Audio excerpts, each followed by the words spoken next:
Alô, pessoal! Estamos de volta aqui em mais um bloco estudando direito das obrigações. Vocês viram que no nosso primeiro bloco a gente cuidou especificamente do descumprimento de uma obrigação de dar coisa certa, de fazer e de não fazer. E que a gente sempre indagava se tinha havido ali culpa ou se não tinha havido culpa no descumprimento da obrigação. Não foi isso? Tudo bem. Nesse segundo bloco, afeto ao direito das obrigações, eu quero que vocês tenham aí no cadernão de vocês uma informação específica sobre essa obrigação aqui. Qual? Dar coisa incerta. Mas, professora, você já não falou sobre isso? Não, a todo tempo, lá no primeiro bloco, eu falava da obrigação de dar coisa certa. Eu falava que o João me devia aquele carro, ano tal, placa tal, modelo tal. Nesse bloco de agora, eu não estou falando mais da obrigação de dar coisa certa. Eu estou falando da obrigação de dar coisa incerta. E a obrigação de dar coisa incerta, ela é diferente. Ela também é conhecida como dívida de gênero. Dívida de gênero. Por que ela é conhecida como dívida de gênero? Porque na obrigação de dar coisa incerta, sabe o que eu sei sobre a coisa? Eu sei o gênero e a quantidade. Mas eu não sei qual é a coisa devida especificamente. Eu sei o gênero e a quantidade. Quer ver um exemplo? Dessa feita, o João, ele não me deve, não é aquele carro, ano tal, placa tal, modelo tal. Não, nada disso. Dessa feita, o João me deve 5 vaquinhas. Ah, é? É. Isso é uma dívida de gênero. Uma obrigação de dar coisa incerta. Por quê? Eu tenho gênero, vaquinhas e a quantidade. 5. João me deve 10 garrafas de vinho. Gênero, garrafas de vinho. Quantidade, 10. Então, percebam que se o João me deve 5 vaquinhas, 10 garrafas de vinho, eu não digo que isso é uma obrigação de dar coisa certa. Eu digo que isso é obrigação de dar coisa incerta. Se nós estamos no mundo da obrigação de dar coisa incerta, é evidente que caberá uma escolha. Alguém deverá escolher quais serão as vaquinhas que serão entregues. Quais serão as garrafas de vinho que serão entregues, não é mesmo? Então, no mundo da obrigação de dar coisa incerta, faz sentido a gente atentar para a noção, para a ideia de escolha. A pergunta é, a quem caberá a escolha? É claro que, raciocinando dentro do mundo do direito civil, nós vamos olhar para o contrato. Pega o contrato, é isso mesmo, lê lá no contrato, o contrato há de lhe informar a quem caberá a escolha. Se é o devedor da entrega daquela coisa, se é você, credor, que vai lá e vai escolher as vaquinhas, se é o devedor, se é um terceiro, o contrato há de lhe informar. Mas vamos além. E se o contrato não falar nada? Isso é o grande lance. E se por acaso o contrato for omisso? Você vira e fala assim, professor, estou com um contrato em mãos. Ele está falando que o João deve para a Mônica 10 vaquinhas, mas ele não está falando quem é que vai escolher. Ah, aí é diferente. No silêncio do contrato, nós vamos aplicar a regra que está prevista no Código Civil, no artigo 244. E sabe o que o artigo 244 fala para a gente? Ele fala que no silêncio do contrato, pasmem, no silêncio do contrato, a escolha caberá ao devedor. Ao devedor das vaquinhas, ao devedor das garrafas de vinho, ao devedor da entrega da coisa. Ah, é mesmo, professora? É. Então, olha só, estou comprando 5 vaquinhas do João. Vamos olhar no contrato quem é que vai escolher. O contrato não falou nada? Quem vai escolher é o João. Ele é o devedor da entrega das vaquinhas. Isso diz o artigo 244 do Código Civil. Na obrigação de dar coisa incerta, no silêncio do contrato, a escolha caberá ao devedor. Mas a essa altura você pode virar para mim e falar assim, ah, não, professora, mas peraí, isso está errado. Já vou logo cantar pedra para você, professora. Se o Código Civil estabelece que no silêncio do contrato a escolha caberá ao devedor, professora, isso vai gerar injustiça. Por quê? Porque o devedor, professora, ele vai escolher as piores vaquinhas que ele tenha lá e vai te entregar. É isso? Não. Sabe por que não? Porque o mesmo 244 que havia nos dito que no silêncio do contrato a escolha caberá ao devedor, ele traz uma advertência. Sabe qual a advertência? Porém, o devedor não poderá escolher o que ele tenha de pior, embora não esteja obrigado a prestar o melhor. Então é como se o Código Civil dissesse o seguinte para o nosso devedor João: devedor, você bonzinho, vou deixar você escolher. Você pode escolher as vaquinhas, mas não escolha as piores vaquinhas. Sabe por quê? Porque a credora Mônica poderá reclamar. É isso que o Código Civil diz lá no artigo 244. Então você vai guardar comigo que obrigação de dar coisa incerta, haverá uma escolha. A quem caberá essa escolha? Vamos conferir no contrato. Se o contrato for silente, a escolha caberá ao devedor. Porém, o devedor não poderá escolher o que ele tenha de pior, embora não esteja obrigado a prestar o melhor. Muito bem. Mas para concluir a obrigação de dar coisa incerta, vocês se lembram no bloco passado, quando eu falava, olha, quando houver o descumprimento de uma obrigação, a gente pergunta se ele foi com culpa ou sem culpa. Você se lembra disso? Pois é. Aquela regra do bloco passado não se aplica à obrigação de dar coisa incerta. Não, professora, não. Sabe por quê? Imagine a seguinte situação. Eu vou comprar 10 garrafas de vinho do João. Mas a gente não definiu quais seriam as garrafas de vinho, trata-se de uma obrigação de dar coisa incerta. Imagine que no belo dia João me liga e fala, Mônica, sabe aquelas garrafas de vinho? Eu, oi João, o que foi? Ele vira e fala assim, pois é, não tem mais não. Não tem mais? O que eu vou falar com ele? Vou falar, João, se vira. Ele pode arranjar essas garrafas de vinho aonde ele quiser, em qualquer supermercado, em qualquer depósito de bebida. É isso que eu quero dizer para vocês. Exatamente porque a gente não está falando da obrigação de dar uma coisa certa, mas sim da obrigação de dar uma coisa incerta. Lá no Código Civil, no artigo 246, nós temos uma regrinha.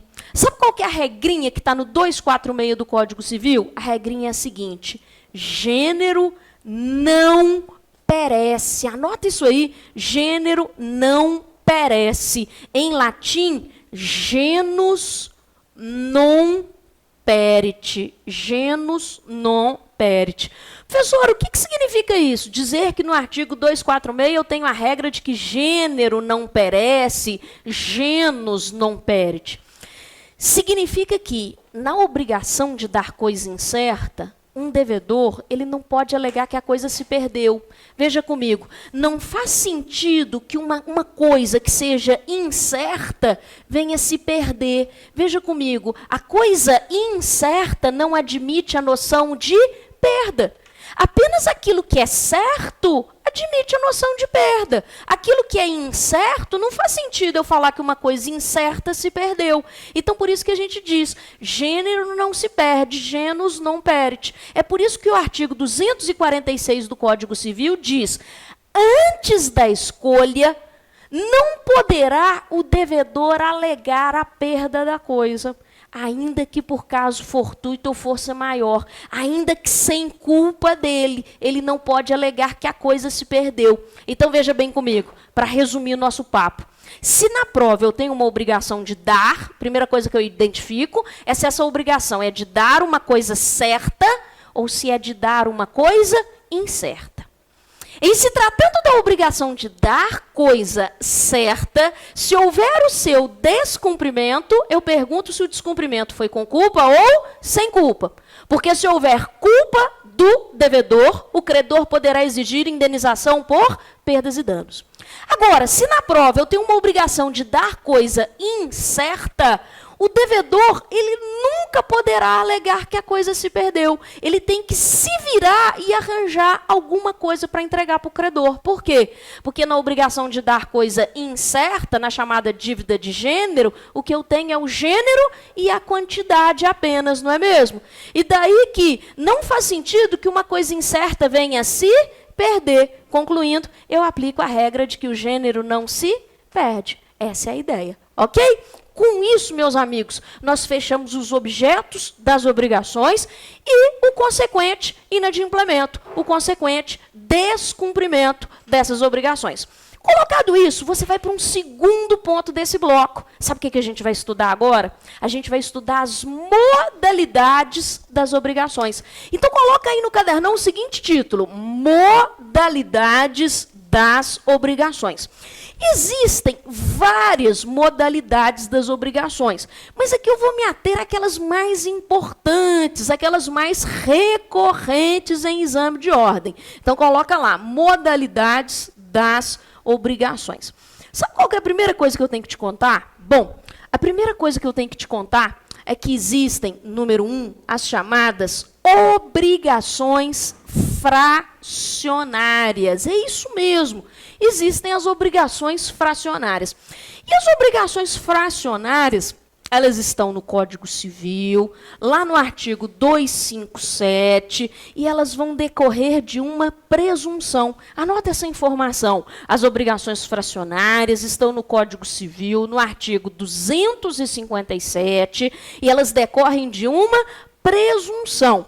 Mas que presunção seria essa? Para você entender que presunção seria essa exatamente, você vai montar aí no seu cadernão o seguinte esquema. Imagine que eu esteja diante da seguinte obrigação. De um lado, eu tenho 3 credores. Olha lá, credor número 1, credor número 2 e credor número 3. E do outro lado, eu tenho um devedor.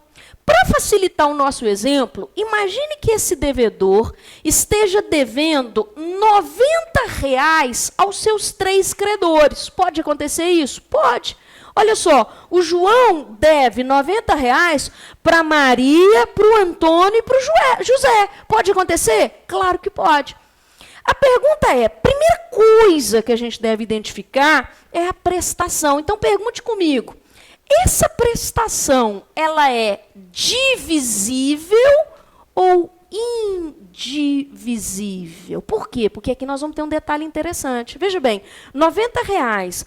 Então, nós temos aqui no nosso exemplo o João que deve R$90 para 3 credores. 90 é o quê? Divisível. Claro que é divisível, não é mesmo? É aí que chega a presunção. Olha só.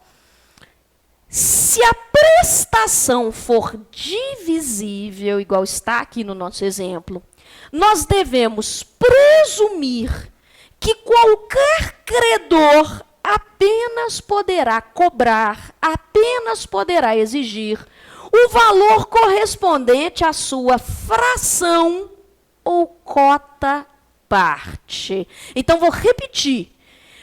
Que presunção é essa? A presunção é a seguinte: se eu tenho uma pluralidade de credores de um lado e do outro lado um devedor, eu olho para a prestação e pergunto, essa prestação é divisível ou indivisível?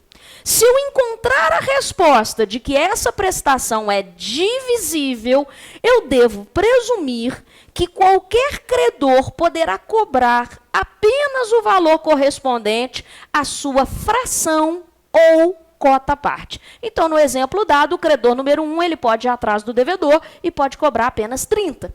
O credor número 2 pode cobrar apenas 30. O credor número 3 pode cobrar apenas 30. Está aqui um exemplo de obrigação fracionária.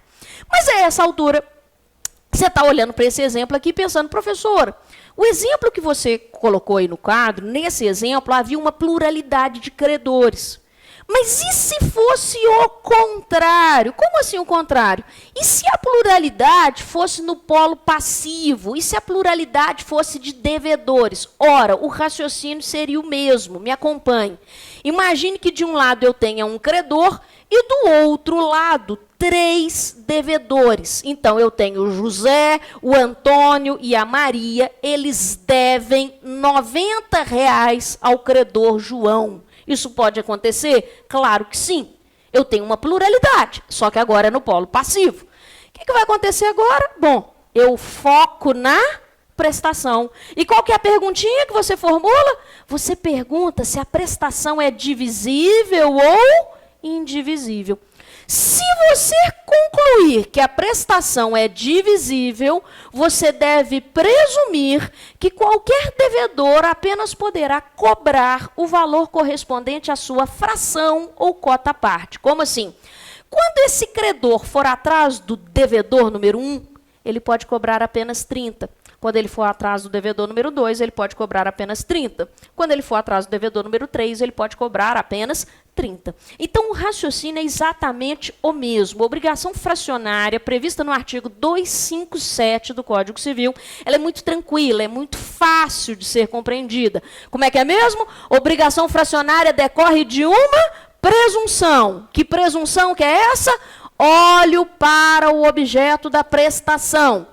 Se a prestação for divisível, eu devo presumir que qualquer credor pode cobrar apenas o valor correspondente à sua fração, como qualquer devedor apenas poderá cobrar o valor correspondente à sua fração. Mas se você já entendeu aqui comigo o que é uma obrigação fracionária, sabe o que eu vou te contar? Toda essa historinha iria se modificar se ao invés de obrigação fracionária, a gente estivesse falando de uma segunda modalidade de obrigação. Qual? As chamadas obrigações solidárias. Esse é o título que a gente coloca no cadernão. Então, enquanto que no número 1 foram obrigações fracionárias, coloca lá número 2, vamos falar das obrigações solidárias. Anota no cadernão, número 2, obrigações solidárias. Meus amigos, o papo é solidariedade. E o melhor conceito de solidariedade está no próprio Código Civil, onde, anota aí para mim, lá no artigo 264. O melhor conceito de solidariedade está na nossa própria lei, no Código Civil, no artigo 264. Quando o artigo 264 nos informa que haverá solidariedade quando na mesma obrigação concorrer mais de um credor ou mais de um devedor, com direito ou obrigado pela dívida toda. Essa é a redação do 264. Eu gosto muito do conceito de solidariedade que está no artigo 264, porque, na verdade, ele já nos apresenta as duas espécies de solidariedade que existem. Vamos colocar aí no cadernão? Anota lá, espécies de solidariedade. Espécies de solidariedade. E aqui o mais bacana é a gente colocar aí duas colunas no cadernão, cada uma dessas colunas aí, a gente vai apresentar as espécies de solidariedade. Então, na primeira coluna, você coloca solidariedade ativa. Na primeira coluna, solidariedade ativa. Na segunda coluna, vamos falar da solidariedade passiva. Então, existe a solidariedade ativa e a solidariedade passiva. Para você entender a solidariedade ativa, você inicialmente vai montar mais um esqueminha aí no seu cadernão. Que esqueminha que é esse? Também um esqueminha simples, olha lá. De um lado eu tenho 3 credores e do outro lado um devedor. Sabe quanto que esse devedor deve aos seus 3 credores? R$90. Você vai me dizer, professor, eu já vi esse exemplo. Você já viu esse exemplo, mas agora eu chego com um ingrediente a mais. Qual que é o ingrediente a mais? Você tem 3 credores de um lado e um devedor do outro e a dívida é de 90. Só que o grande lance é que eu estou te contando que aqui existe solidariedade. Ah, é? É. Eu tenho lá 3 credores que são credores solidários. Então, é um caso de solidariedade ativa. A propósito, por que eu chamo de solidariedade ativa? Porque eu tenho uma pluralidade no polo ativo. Quem que está no polo ativo da obrigação? Não é o credor? Então, por isso que eu digo solidariedade ativa. Eu tenho 3 credores solidários. Poderia colocar 4, 5, 6. Eu tenho vários credores solidários. Quando eu falo em credor solidário, puxa, o credor solidário, ele é muito poderoso. Ser credor já é uma coisa muito boa. Ser credor solidário é melhor ainda, sabe por quê? Porque quando você é credor solidário, você pode ir atrás do devedor e cobrar não apenas a sua fração, como o faz o credor fracionário. Você pode cobrar a dívida toda. Então, o credor solidário, ele é um cara muito poderoso, porque além de ser credor e poder cobrar alguma coisa, peraí, ele pode cobrar a dívida toda. Então, nesse caso aqui de solidariedade ativa, olha só, se eu tenho 3 credores solidários, qualquer um deles pode cobrar a dívida toda. Me acompanha. O credor número 1 pode ir atrás do devedor e cobrar os 90, ou o credor número 2 pode ir atrás do devedor e cobrar os 90, ou o credor número 3 pode ir atrás do devedor e cobrar os 90. Qualquer um deles pode cobrar a dívida toda. Ah, é mesmo, professora? É. E sabe o que eu vou te contar? Chegou o dia do vencimento, o devedor não pagou para ninguém, aí o C1 foi atrás desse devedor, virou e falou assim, eu vou lá cobrar. E aí o credor número 1 virou para o devedor e falou, devedor, me paga os 90, me paga a dívida toda. O devedor titubeou, virou e falou o seguinte, mas por que você está me cobrando a dívida toda? Ele falou, você esqueceu, cara? Você esqueceu que eu sou credor solidário, e o credor solidário é um cara que pode cobrar a dívida toda e não apenas a sua fração. Aí o devedor pensou, nossa, é mesmo, você é um credor solidário, então tá bom, eu vou te pagar. E aí ele pagou os 90 ao credor número 1. A minha pergunta é, o que vai acontecer a partir daqui? O que vai acontecer? O que vai acontecer é que o devedor, ele cumpriu com a sua obrigação, a obrigação que estava ali no contrato, de pagar os 90. E esse devedor, com a consciência limpa, vai embora. Ele já cumpriu com a obrigação dele, mas espera aí. E o credor número 1 que recebeu tudo, que recebeu os 90 e podia ter recebido os 90 porque ele é credor solidário? Ele vai chamar os colegas. Colegas co-credores, C2, C3, vem cá que eu vou dividir com vocês. É exatamente isso que vai acontecer. Esse C1 vai pegar os 90, vai mandar 30 para o C2 e 30 para o C3. É isso que acontece. Então, se você quiser ter um resuminho aí no seu cadernão da solidariedade ativa, e se você já montou esse esquema no cadernão, eu quero que você tenha abaixo desse esquema 3 itens que eu vou ditar para você, tá? Anota lá comigo. Fez o desenho, 3 credores, devedor de um lado, dívida de 90, pagou 90 para o C1, C1 mandou 30 para o C2, mandou 30 para o C3. Coloca lá 3 itens, só para a gente concluir isso aqui. Coloca lá. Na solidariedade ativa, primeiro item, haverá uma pluralidade de credores. Haverá uma pluralidade de credores. Ponto e vírgula. Haverá uma pluralidade de credores. Ponto e vírgula. Segundo item no cadernão. Qualquer credor poderá cobrar a dívida toda. Segundo item, qualquer credor poderá cobrar a dívida toda. Qualquer credor poderá cobrar a dívida toda. Ponto e vírgula. Terceiro item. O credor que receber o pagamento, dividirá com os demais aquilo que recebeu.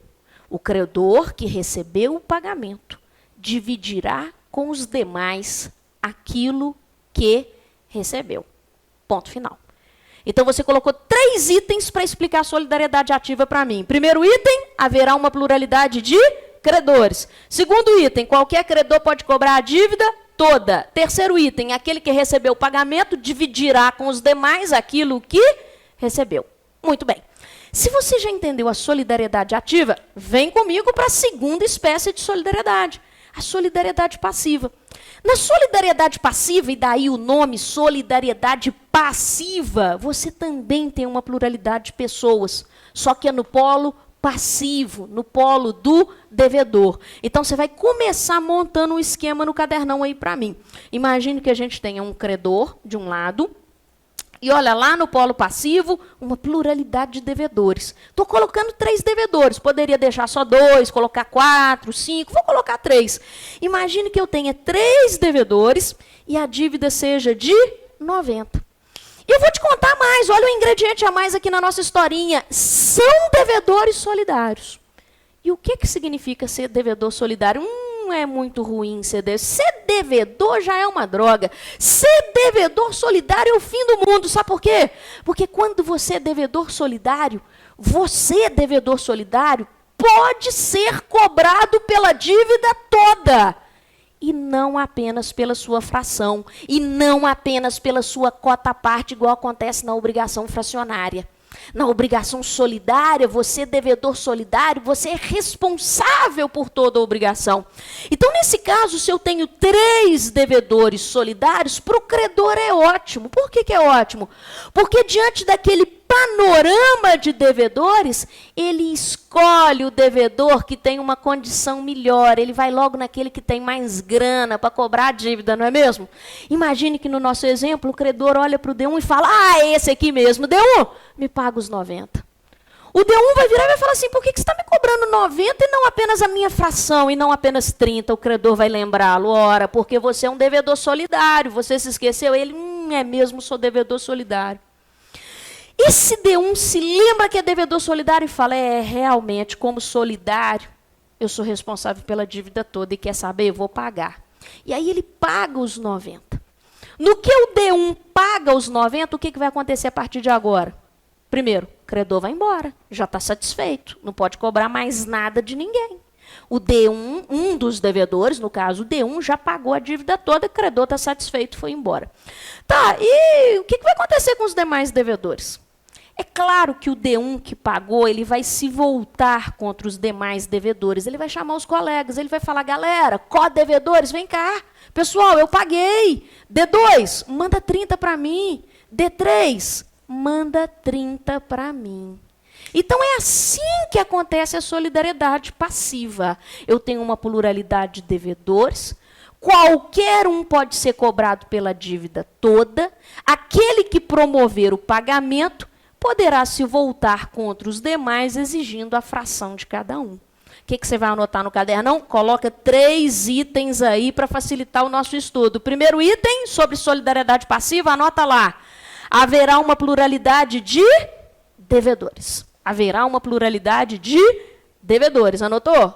Haverá uma pluralidade de devedores. Segundo item, qualquer devedor pode ser cobrado pela dívida toda. Segundo item, qualquer devedor pode ser cobrado pela dívida toda. Qualquer devedor pode ser cobrado pela dívida toda. Ponto e vírgula.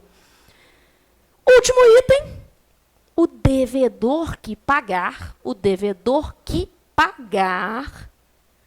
poderá se voltar contra os demais devedores. O devedor que pagar poderá se voltar contra os demais devedores, exigindo a fração de cada um. Então, o devedor que pagar poderá se voltar contra os demais devedores, exigindo a fração de cada um. Exigindo a fração de cada um. Ponto final. Então, meu amigo, a minha amiga viu que existem 2 espécies de solidariedade. E essas 2 espécies de solidariedade estão lá no 264, não estão? Então, olha aqui para o quadro e rememore comigo o conceito de solidariedade nas suas 2 espécies. Olha como é que o 264 disse. Haverá solidariedade quando, na mesma obrigação, concorrer mais de um credor ou mais de um devedor com direito ou obrigado pela dívida toda. Bom, pessoal, nesse bloco a gente fica por aqui. Já te convido para o nosso 3º bloco acerca do direito das obrigações, em que eu vou trazer uma informação fundamental sobre solidariedade. Daqui a pouquinho a gente se encontra. Até mais.